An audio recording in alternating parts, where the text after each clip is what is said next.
अस्सलाम वालेकुम to all. उम्मीद है आप सब खैरियत से मरबूत इस्लाम होंगे।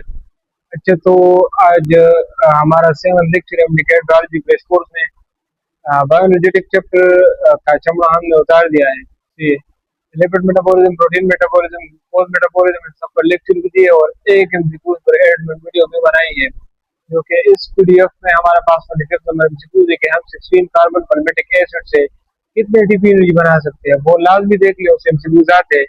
अब ये 13 एमसीक्यूज है, इसका भी हमने चमड़ा उतारना है। ये 2006 से लेकर 2025 तक मोस्ट रिपीटेड एमसीक्यूज है बायोएनर्जेटिक चैप्टर से। तो इसके भी जो नाम आंसर निकालने वाले हैं, और इसके साथ और भी इस 30 में आपके 6 एमसीक्यूज और भी कवर हो सकते हैं। तो लास्ट तक देख लेते हैं, सब्सक्राइब कर लेता है मुझे मोटिवेशन में, और मैं आप लोगों के सामने इस तरह के अच्छे और इम्पोर्टेंट वीडियो लाऊं। इसके बाद हम मॉलिक्यूल बायोलॉजिकल मॉलिक्यूल चैप्टर को स्टार्ट करेंगे, जिसमें कार्बोहाइड्रेट फर्स्ट टॉपिक है। फर्स्ट एमसीक्यूज है, इसमें कुछ ऐसे टॉपिक है जो भी इंडिकेट से एक्सक्लूड है, लेकिन केमिकल वालों के लिए इंपॉर्टेंट है। अक्सर आउट ऑफ सिलेबस भी आ जाते हैं, तो फिर ये बायोलॉजिकल में फोटोसिंथेसिस से आते हैं। सही, तो ये भी आप खैर देखा करें। फर्स्ट एमसीक्यू से which part of the cell does glycolysis करें। तो आप लोगों को पता है कि रेस्पिरेशन 4 स्टेप्स में है। सी, ये पॉइंट आप लोग अपने साथ लिखा करें, मैं डायरेक्टली आपको बता रहा हूँ। ग्लाइकोलाइसिस लिंक रिएक्शन, जिसको हम ऑक्सीडेशन ऑफ पायरुवेट भी बोलते हैं, क्रिप्स साइकिल और इलेक्ट्रॉन ट्रांसपोर्ट चेन पर मुश्तमिल है। इन 4 स्टेप्स में होता है ग्लाइकोलाइसिस हमारे पास साइटोप्लाज्म में होता है, और साइटोप्लाज्म में कहाँ पे, वहां पे साइटोसोल में। ग्लाइकोलाइसिस को हम ईएमपी पासी भी बोलते हैं, क्योंकि ये 3 साइंटिस्ट थे जिन्होंने डिस्कवर किया था, ender Meyerhof and बर्नास। 10 step reaction है, 2 फेजेस पर मुश्तमिल है, preparatory phase and oxidative phase. 5 step preparatory phase में है, जिसको हम इन्वेस्टमेंट फेज भी बोलते हैं। ये भी मैंने उस वीडियो में बताया था ग्लूकोज मेटाबॉलिज्म वाले में से। और दूसरा हमारे पास ऑक्सीडेटिव या पे ऑफ फेज, जिसमें हमारे पास और 5 स्टेप है। फर्स्ट और थर्ड स्टेप में, ये 10 स्टेप है, फर्स्ट और थर्ड स्टेप में हमारे पास एटीपी यूज होती है, जबकि 7th and 10th number step में हमारे पास एटीपी प्रोड्यूस होती है। फिर लिंक रिएक्शन था, जिसमें हमारे पास 1 एनएडीएच बनते हैं। एक मॉलिक्यूल, एक ग्लूकोज मॉलिक्यूल के लिए 2 लिंक रिएक्शन होते हैं, तो 2 एनएडीएच एक ग्लूकोज के लिए बनते हैं लिंक रिएक्शन में, जिसमें हमारे पास 3 एंजाइम्स और 5 कोफैक्टर्स है। तीसरा हमारे पास क्रिप साइकिल है, जिसमें एक क्रिप साइकिल में 3 एडीएच 1 एफएडीएच2 एक एटीपी बनते हैं। एक ग्लूकोज मॉलिक्यूल के लिए 2 क्रिप साइकिल होते हैं, तो हमारे पास 6 एडीएच 2 एफएडीएच2 एंड 2 एटीपी बनते हैं। हमारे पास ग्लाइकोलाइसिस और क्रिप साइकिल में जो एटीपी बनती है, इसको हम सबस्ट्रेट लेवल फास्फोराइलेशन बोलते हैं। जो इलेक्ट्रॉन ट्रांसपोर्ट चेन में एटीपी बनती है, उसको हम कीमियो ऑस्मोसिस या ऑक्सीडेटिव फास्फोराइलेशन बोलते हैं। ये कुछ बात है। अच्छा, ये भी बता दूं, सबस्ट्रेट लेवल फास्फोराइलेशन से हमारे पास सिर्फ 4 एटीपी बनती है, जबकि हमारे पास 34 या 32 एटीपी एनर्जी ये कीमियो ऑस्मोसिस या ऑक्सीडेटिव फास्फोराइलेशन में। हमारे पास आप लोग बता दें, ग्लाइकोलाइसिस हमारे पास साइटोप्लाज्म में होता है, और उसमें सी ऑप्शन मोस्टली, और बाकी स्टेप्स माइटोकॉन्ड्रिया में होते हैं। अच्छा, the process by which one molecule glucose से हमारे पास पायरुवेट बनता है, तो ये हमारे पास ग्लाइकोलाइसिस ही कहलाता है। Glycol glucose lysis mean splitting. Glucose की स्प्लिटिंग होती है 2 पायरुवेट में। तो ये ग्लूकोज 6 कार्बन कंपाउंड है, जबकि पायरुवेट 3 कार्बन है। थर्ड नंबर में आप देख लें, इन प्रोडक्ट ऑफ ग्लाइकोलाइसिस, ग्लाइकोलाइसिस में हमारे पास पायरुवेट ही बनता है। सी ऑप्शन यहाँ पे ठीक है। How many ATP molecule are produced during complete oxidation, mean aerobic respiration की बात हो रही है। एरोबिक रेस्पिरेशन हो जाए कितने, एक ग्लूकोज के लिए से, तो हमारे पास 32 एटीपी एनर्जी बन गई। यहाँ पे ये बता दो, इस ऑप्शन में 32 है, लेकिन ये हमारे पास 36 38 होना चाहिए। ठीक है, या तो नहीं है, तो इस वजह से 32 में कर रहा हूँ। जब यूकैरियोटिक सेल में एरोबिक रेस्पिरेशन होता है, तो उसमें हमारे पास 36 एटीपी एनर्जी बनती है, जबकि प्रूकैरियोटिक सेल में एरोबिक रेस्पिरेशन हो जाए, वहां पे 38 एटीपी एनर्जी बनती है। ये भी एक पॉइंट है। यहाँ पे इसी ऑप्शन ठीक है। Terminal electron acceptor and electron transport chain, electron transport chain ये एमसीक्यू लाजमी आता है। तो ये final electron acceptor in electron transport chain is, तो वो हमारे पास मॉलिक्यूलर ऑक्सीजन है O2, सही, और फिर वो उसके साथ ये कंबाइन होकर इलेक्ट्रॉन या वाटर बनाता है। सही, ये भी फिर एमसीक्यू है। तो हमारे पास ऑक्सीजन, केल्विन साइकिल जो फोटोसिंथेसिस में है, या जिसको हम डार्क साइकिल, डार्क रिएक्शन बोलते हैं, ये हमारे पास स्ट्रोमा में होता है, स्ट्रोमा ऑफ द क्लोरोप्लास्ट। तो डार्क रिएक्शन, केल्विन साइकिल, ये बी ऑप्शन स्ट्रोमा। अच्छा, सिलिकाइड मेम्ब्रेन में हमारे पास लाइट रिएक्शन होता है। ठीक है, लाइट रिएक्शन क्या होता है सिलिकाइड मेम्ब्रेन में, देखिए केल्विन साइकिल, ये 2 स्टेप से 2 फेज में फोटोसिंथेसिस होता है। हमारे पास 16 होते हैं। लाइट रिएक्शन क्या पे होता है, कार्बन मेम्ब्रेन में। रोबेस्को वो एंजाइम है जो हमारे पास कार्बन डाइऑक्साइड फिक्सेशन में हेल्प करता है। हमारे पास डार्क साइकिल 3 स्टेप्स पर मुश्तमिल है। कार्बन डाइऑक्साइड फिक्सेशन, रिडक्शन, और तीसरा हमारे पास है रीजनरेशन। 3 स्टेप्स पर मुश्तमिल है कार्बन डाइऑक्साइड फिक्सेशन, जिसमें ऑर्गेनिक मॉलिक्यूल राइबोलोज बाइफॉस्फेट के साथ कार्बन डाइऑक्साइड की फिक्सेशन हो जाती है, इस वजह से कार्बन डाइऑक्साइड फिक्सेशन बोलते हैं। दूसरा हमारे पास है रिडक्शन, जिसमें हमारे पास G3P बन के और फिर वो फर्दर जाके साइड बाय प्रोसेस में जाके ग्लूकोज बनाता है, ठीक। और तीसरा हमारे पास है रीजनरेशन ऑफ राइबोलोज बाइफॉस्फेट, RUBP। ये 3 स्टेप्स इसमें होते हैं। अच्छा, तो रोबेस को हमारे पास वो एंजाइम है जो first step of dark cycle या केल्विन साइकिल में है, और ये फिक्स कार्बन डाइऑक्साइड जो RUBP करता है। ये बाकी ऑप्शन ठीक नहीं है। तो ये 9 नंबर एमसीक्यूज ये बहुत कंफ्यूजिंग है। Respiratory portion for carbohydrate is, तो हम एक एनर्जी एक्सपेंडिचर के लिए एक पोर्शन लेते हैं जिसका नाम है रेस्पिरेटरी पोर्शन। ये हमारे पास रेस्पिरेशन टॉपिक में एक बहुत इंपॉर्टेंट कंसेप्ट है। रेस्पिरेटरी पोर्शन हम इस रिएक्शन से निकालते हैं। तो इसका फार्मूला ये है कार्बन डाइऑक्साइड प्रोड्यूस्ड, वो आप लोगों ने निकालना है बैलेंस केमिकल रिएक्शन से, डिवाइड बाय ऑक्सीजन कंज्यूम। सही है। तो हम जब कार्बोहाइड्रेट के लिए ये पोर्शन लिखते हैं तो हमारे पास 6 ऑक्सीजन ये हमारे पास कंज्यूम हुए और 6 कार्बन डाइऑक्साइड बने, तो 6/6 मीन 1। तो यहाँ पे कार्बोहाइड्रेट के लिए हमारे पास 1 है, और हमारे पास लिपिड या पेट्स के लिए अगर यहाँ पे पल्मेटिक एसिड आ जाए या स्टीरिक एसिड आ जाए वो हमारे पास 0.7 होगा।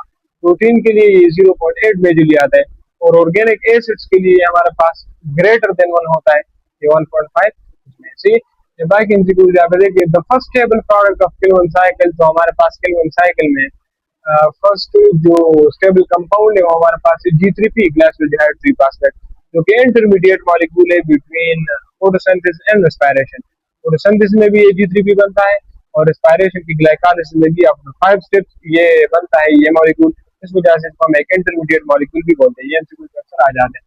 इमीडिएट में एमसीक्यू ज्यादा है, हाइड्रोलिसिस ऑफ एटीपी वाले टॉपिक से एमसीक्यू है। ये मसल कंट्रैक्शन में भी होता है, hydrolysis of water, water ATP plus water से हमारे पास एडीपी एंड ऑर्गेनिक फॉस्फेट बनता है। कौन सा एंजाइम ये जो है ना कैटालाइज कर रहा होता है, उसका नाम है एटीपेज, तो यहाँ पे ए ऑप्शन ठीक है, और इस प्रोसेस का नाम है हाइड्रोलिसिस ऑफ वाटर।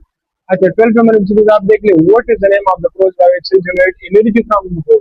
ग्लूकोज की ब्रेकडाउन से हमारे पास एनर्जी एटीपी बनती है, वो प्रोसेस रेस्पिरेशन कहलाता है। और कैटालेज हमारे पास can be activated at pH, जब 7 पीएच आ जाए कैटालेज एंजाइम ये एक्टिवेट होता है। एंजाइमेटिक एक्टिविटी एंजाइम से भी कुछ एमसीक्यूज यहाँ पे इंक्लूड है, ये आप देख लें। Enzymatic activity can be inhibited by, enzyme की एक्टिविटी स्लो डाउन होना या स्टॉप हो जाना ये इनहिबिटर करता है। तो ये यहाँ पे इनहिबिटर्स आप देख लें, ये हेवी मेटल आयंस ये एंजाइम के लिए एज इनहिबिटर काम करते हैं। सी 3 नंबर एमसीक्यू आप देख लिए, what happens to enzyme after enzyme catalyse reaction. Enzyme एक फंक्शन परफॉर्म कर ले तो वो फिर क्या करता है, सी वो बैठता नहीं है, दोबारा उस रिएक्शन को कंटिन्यू करता है, तो use for another reactor. D option यहाँ पे ठीक है, ये एक प्रॉपर्टी ऑफ एंजाइम भी है। Competitive inhibitor, competitive inhibitor 3 type of inhibitor हमारे पास है। कंपिटिटिव इनहिबिटर ये एग्जाम चैप्टर में मैं बता भी चुका हूँ। Competitive, non competitive, uncompetitive. Competitive inhibitor वो होते जो इनहिबिटर हमारे पास सबस्ट्रेट के साथ कंपटीशन करता है एक्टिव साइट पे। यहाँ पे आप देख लिए कंपिटिटिव वो है competes with substrate for enzyme active site, यहाँ पे बी ऑप्शन दीजिए। Which enzyme is secreted in active form, तो हमारे पास लाइपेज इन एक्टिव फॉर्म में रिलीज होता है, लाइपेज भी, और प्रोटीज भी। पेप्टाइडेज सिर्फ एक्टिव फॉर्म में रिलीज होता है, ठीक। तो यहाँ पे सी ऑप्शन दीजिए। अच्छा, ये कुछ एमसीक्यूज जो कार वाले इंडिकेट से लिए ये बहुत ज्यादा इंपॉर्टेंट है, ट्रिकी भी है। ये एमसीक्यूज आप देख ले, which of the following reaction of glycol ATP is not involved directly. सही है, ये एमसीक्यूज में बायोएनर्जेटिक चैप्टर में मैं कर भी चुका हूँ।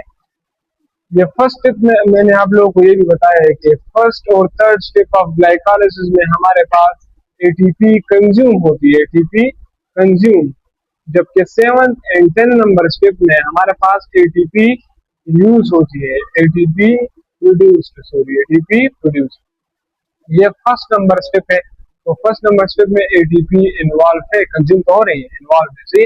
ये हमारे पास 6 नंबर स्टेप है, इसमें इन्वॉल्व नहीं है, यहाँ पे ऑप्शन में ये ठीक है। सी अच्छा, ये हमारे पास फ्रक्टोज 6 फॉस्फेट, ये थर्ड स्टेप है। तो फर्स्ट और थर्ड स्टेप में एटीपी इन्वॉल्व है जी। और ये वाला स्टेप हमारे पास 10 नंबर स्टेप है, इसमें भी एटीपी इन्वॉल्व है। इसमें इन्वॉल्व नहीं है, इस वजह से ये ठीक है, यहाँ पे नॉट गिवन है, कौन से में इन्वॉल्व नहीं है। ठीक। अच्छा, 19 नंबर आप देख ले, साइक्लिक फोटोफॉस्फोराइलेशन। ये फोटोसिंथेसिस की बात हो रही है, साइक्लिक फोटोफॉस्फोराइलेशन। और दूसरा हमारे पास है नॉन साइक्लिक। साइक्लिक में हमारे पास सिर्फ फोटोलाइसिस नहीं होता, इलेक्ट्रॉन ट्रांसपोर्ट भी होती है, एटीपी सिंथेसिस भी, और फोटोसिंथेसिस फोटोसिस्टम की एक्टिवेशन भी होती है। इस वजह से सिर्फ ये ऑप्शन यहाँ पे ठीक है। 20 नंबर आप देख ले, व्हेन डज ऑक्सीडेटिव फास्फोराइलेशन। हमारे पास सिर्फ इलेक्ट्रॉन ट्रांसपोर्ट चेन में एटीपी प्रोडक्शन होती है, उसका नाम है ऑक्सीडेटिव फास्फोराइलेशन या कीमियोस्मोसिस। सही। अकर इन इलेक्ट्रॉन ट्रांसपोर्टिंग ये कहाँ पे होता है, जब हमारे पास ऑक्सीजन आफ्टर कम्प्लेक्स 4 के बाद जब इलेक्ट्रॉन ऑक्सीजन के साथ कंबाइन होते, वहां पे एटीपी की सिंथेसिस होती है। तो यहाँ पे सी ऑप्शन दी गई। What is the end product in electron transport chain. हमारे पास वाटर बन जाता है, ऑक्सीजन के साथ इलेक्ट्रॉन कंबाइन होते वाटर बन जाता है। तो डिटेल से कुछ आप देख ले, first electron acceptor from FADH2। सी, ये इलेक्ट्रॉन की ट्रांसफरिंग होती है इलेक्ट्रॉन ट्रांसपोर्ट चेन में प्रोटीन कॉम्प्लेक्स से। ये प्रोटीन कॉम्प्लेक्स है, ये दूसरा है, ये तीसरा है, ये चौथा है, इस तरह से 4 है। तो इससे हमारे पास इलेक्ट्रॉन कोएंजाइम क्यू के थ्रू यहाँ पे आते हैं। फिर यहाँ FADH2 रिडक्टेज के बाद साइटोक्रोम BC1, ये हमारे पास साइटोक्रोम रिडक्टेज कहलाता है, और A3 ऑक्सीडेज कहलाता है। ये हमारे पास साइटोक्रोम C के थ्रू होता है। तो यहाँ पे हमारे पास कोएंजाइम क्यू है। अच्छा, 23 नंबर एमसीक्यू आप देख ले, how much energy is present in the chemical bond of glucose in aerobic respiration. हमारे पास सिर्फ 2 ATP एनर्जी बनती है, इस वजह से यहाँ पे 2% के बी ऑप्शन। अच्छा, in the Calvin cycle the conversion of 5 molecule of G3 into 3 molecule of राइबोलोज biphosphate की रीजनरेशन यहाँ पे हो रही है, इस वजह से ये रीजनरेशन स्टेप है। अच्छा, 25 नंबर एमसीक्यू आप देख ले, हाउ मेनी एटीपी, ये कर लिया है। इसके लिए वीडियो जो बनाई है 7 मिनट वीडियो है, और उसका लिंक डिस्क्रिप्शन में डाल दूंगा, वहां से आप देख लीजिए। 26 नंबर आप देखिए, the process of removing amino group, ये प्रोटीन मेटाबॉलिज्म ने बताया है। अमाइनो ग्रुप की रिमूवल को हम अमाइनो एसिड बोलते हैं, जबकि transferring of amino group from one amino acid to another को हम ट्रांस अमाइनो एसिड बोलते हैं। Primary site of urea cycle ये लिवर है। सी, और transferring of amino group trans amino acid B option. Which molecule serve as a common intermediate. Protein भी जब हमारे पास ब्रेक होता है, स्टाइल को एक की तरफ आता है, वहां से एनर्जी फॉर्मेशन करता है। लिपिड भी एसिटाइल को एक की तरफ आते हैं, एनर्जी बनाते हैं। ग्लूकोज भी एसिटाइल को एक की तरफ आते हैं। तो तीनों कहाँ पे आते हैं इंटरमीडिएट मॉलिक्यूल, ये एसिटाइल को है। सी ऑप्शन यहाँ पे ठीक है। When amino acid are catabolized, their carbon skeleton can be converted into all of the following. तो एक्सेप्ट यूरिया, ग्लूकोज में भी कन्वर्ट हो सकता है, फैटी एसिड में भी, कीटोन बॉडीज, और यूरिया में नहीं हो सकता। सी। अच्छा, तो ये तो आंसर कीज है। तो ये थे बायोलॉजी के मोस्ट रिपीटेड और इम्पोर्टेंट एमसीक्यू। इस तरह की वीडियोस देखने के लिए हमारे यूट्यूब चैनल को फॉलो करें। Thank you so much. Allah Hafiz.